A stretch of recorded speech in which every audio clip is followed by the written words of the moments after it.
হোলির রঙে মেতে উঠেছে ক্রিকেটার থেকে বিনোদন জগতের সব তারকারা। রং, উচ্ছ্বাস ও আনন্দের উৎসবে হোলি শুধুমাত্র সাধারণ মানুষের মধ্যে সীমাবদ্ধ নয়, বরং ক্রিকেটার থেকে বিনোদন জগতের তারকারা মেতে উঠেছেন এই উৎসবে। হোলির উৎসবে দেখা গিয়েছে যে জনপ্রিয় কণ্ঠশিল্পী এবং সঙ্গীত শিল্পী পরিচালক শ্রেয়া ঘোষাল তার পরিবারের সাথে হোলির উদযাপনে মেতে উঠতে, তার বাচ্চা এবং তার পিতা মাতা স্বামীর সাথে হোলি উদযাপন করতে। কি দারুণ একটা অবস্থা এবং কি দারুণ একটা দৃশ্য দেখা গিয়েছে। এবং তার থেকে বড় একটা বিষয় হচ্ছে হোলির রঙে মেতে উঠেছে কিন্তু এবং ক্যাটরিনা ও ভিকি কৌশলের রসায়ন জমে উঠেছে। এখানে দেখা গিয়েছে যে ক্যাটরিনা ভিকি কৌশলের মুখে রং ঘষে দিচ্ছে এবং ভিকিও সেই সাথে ঘষে দিচ্ছে।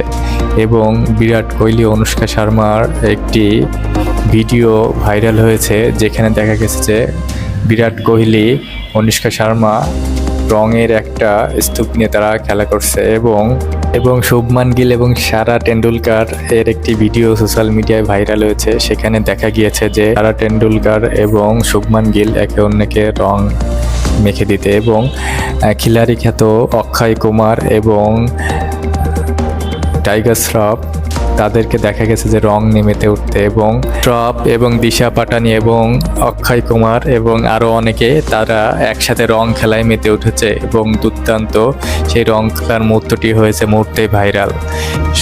তাদের ভিতরে যে রং মাখামাখির বিষয়টা সেটা হয়েছে ভাইরাল এবং দুর্দান্তভাবে তারা একে অন্যের দিকে রং ছুড়ে দিয়েছেন এবং সাথে আরও অনেকেই ছিল। সবাই মিলে একসাথে রং ছোড়াছুড়ির খেলায় মেতে উঠেছেন। আনকমন ও ইন্টারেস্টিং ভিডিও পেতে চাইলে অবশ্যই লাইক, কমেন্ট, ফলো, সাবস্ক্রাইব করে পাশে থাকবেন। ধন্যবাদ সবাইকে।